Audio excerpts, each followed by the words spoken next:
Eu corri para o celeiro no meio da tempestade, achando que ia salvar ferramenta, ração, talvez algum animal solto que tivesse escapado do curral. Mas quando empurrei a porta de madeira e entrei, eu congelei. No canto mais escuro, entre fardos de palha e sacos velhos, estava uma cadela, molhada, coberta de lama, sangrando, o pelo grudado ao corpo por causa da chuva e do sangue misturado, o flanco subindo e descendo rápido demais, como se cada respiração fosse arrancada à força. Mas não foi isso que mais me atingiu. Foi o que estava debaixo dela, os filhotes, pequenos demais, frágeis demais, apertados uns contra os outros. E ela, mesmo ferida daquele jeito, estava deitada por cima deles, usando o próprio corpo como escudo contra o vento gelado que entrava pelas frestas do celeiro. Meu peito apertou tão forte que por um segundo eu nem consegui respirar, porque ela não estava só machucada, ela estava morrendo em silêncio, enquanto tentava manter os filhos vivos. Quando me viu, ela levantou a cabeça com dificuldade e rosnou, baixo, fraco, mas firme. Não era ameaça, era aviso. Era uma mãe dizendo que ainda estava ali, que ainda lutaria até o último segundo se fosse preciso, mesmo sem forças, mesmo sangrando, mesmo quase sem conseguir ficar consciente.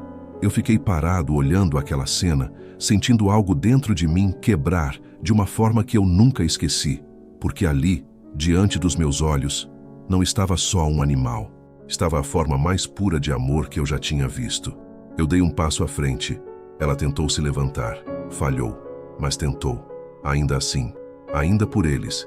E naquele instante, eu soube, eu não podia errar. Eu me aproximei devagar, com as mãos abertas, falando baixo sem nem perceber o que dizia direito. Qualquer palavra servia menos que o tom fosse calmo.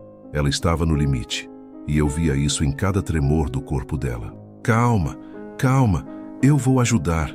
Ela rosnou de novo, mas era um som quebrado, quase sem força. Ainda assim, não saía de cima dos filhotes.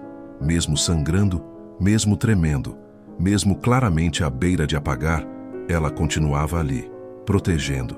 Aquilo me desmontou, porque eu já tinha visto muito bicho ferido na vida. Muito, mas nunca daquele jeito. Nunca alguém tão perto do fim ainda se recusando a cair, porque sabia que, se caísse, os pequenos ficariam sozinhos. Eu olhei melhor o ferimento. O corte na lateral dela era profundo. O sangue já tinha escorrido pela pata, manchado a palha inteira. Não dava para saber se tinha sido atropelada, atacada, presa em cerca. Só dava para saber uma coisa: ela precisava de ajuda agora. E os filhotes também.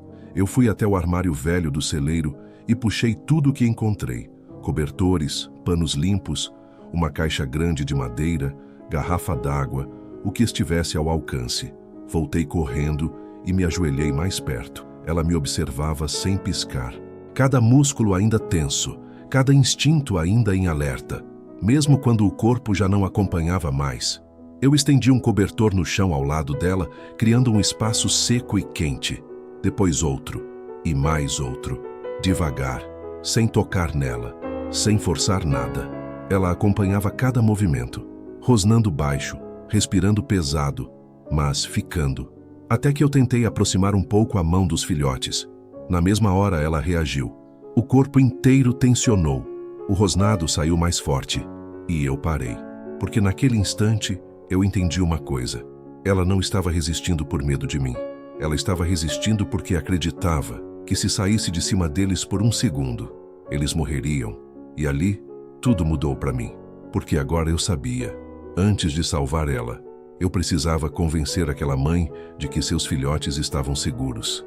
Eu fiquei ali ajoelhado, encarando aquela mãe ferida, tentando pensar em como alguém convence um coração desesperado a confiar quando tudo que ele conhece é dor.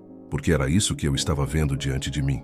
Não um animal agressivo, não um bicho arisco, mas uma mãe que tinha decidido que morreria em cima daqueles filhotes se fosse preciso. Então eu mudei de estratégia. Em vez de tentar tirar os pequenos debaixo dela, comecei a trabalhar ao redor. Puxei mais palha seca, mais cobertores. Fui fechando as frestas por onde o vento entrava, bloqueando a corrente fria que atravessava o celeiro. Depois coloquei água e um pouco de comida perto o suficiente para ela alcançar se quisesse, mas sem obrigá-la a sair do lugar. Tudo devagar. tudo no tempo dela. Eu queria que ela entendesse que eu não estava tentando separar ninguém. Eu estava tentando ajudar. Os minutos passavam e a chuva martelava o telhado como se o mundo estivesse acabando lá fora. Dentro do celeiro, só se ouvia a tempestade, a respiração pesada dela e os chorinhos fracos dos filhotes se mexendo debaixo do corpo dela. Foi então que aconteceu. Ela tentou se ajustar, só um pouco, mas ao mover o corpo, gemiou de dor. Um som tão sofrido, tão quebrado, que aquilo me atravessou inteiro, porque naquele instante ficou claro, ela já não estava mais ali por força, estava ali por pura vontade, pura teimosia, puro amor. Eu me aproximei mais alguns centímetros, parei, esperei. Ela me olhou, longo, profundo, como se estivesse pesando dentro dela a decisão mais difícil que já tomou. E então, pela primeira vez, ela relaxou. Só um pouco, quase nada, mas o suficiente. Meu coração disparou, porque eu entendi. Ela estava deixando. Meu coração batia tão forte que eu conseguia ouvir dentro da cabeça.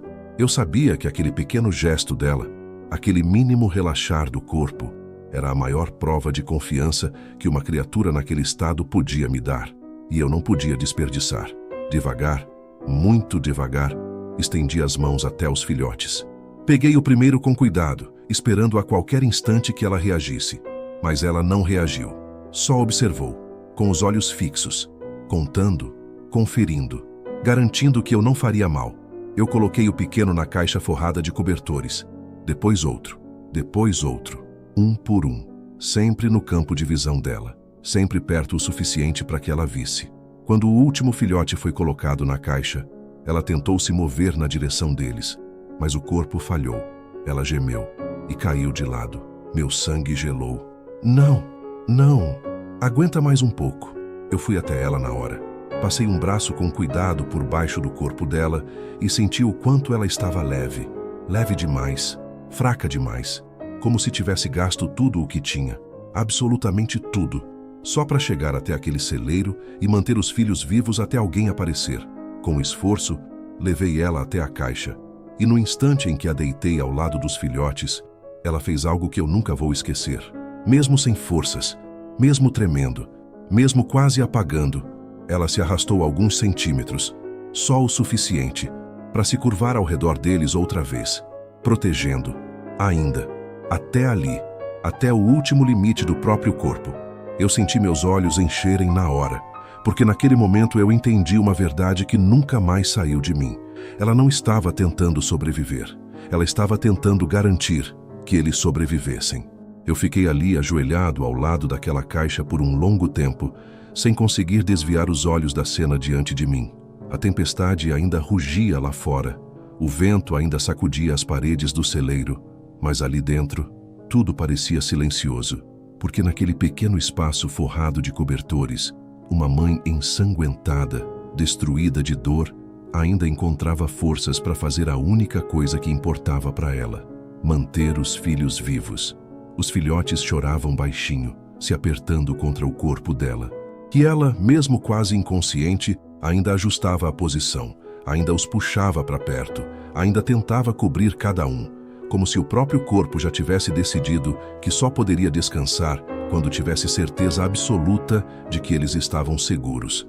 Eu sentei no chão de terra do celeiro e fiquei olhando aquilo, sentindo um nó na garganta que nenhuma palavra dava conta de explicar. Porque naquele instante, eu não estava vendo apenas um animal, eu estava vendo a definição de amor. O tipo de amor que não fala, não pede reconhecimento, não exige nada, só suporta, só sangra, só continua, mesmo quando não resta mais força. Eu levei ela ao veterinário naquela mesma noite. Passei horas lutando por ela, e por sorte, ela sobreviveu. Os filhotes também. Mas, para ser sincero, mesmo que aquela noite tivesse terminado diferente, ela já teria vencido, porque ela fez o impossível. Ela chegou ao limite do corpo, ao limite da dor, ao limite da vida. E ainda assim, não soltou os filhos nem por um segundo. Desde aquele dia, toda vez que alguém me pergunta qual foi a maior prova de amor que já vi na vida, eu não penso duas vezes.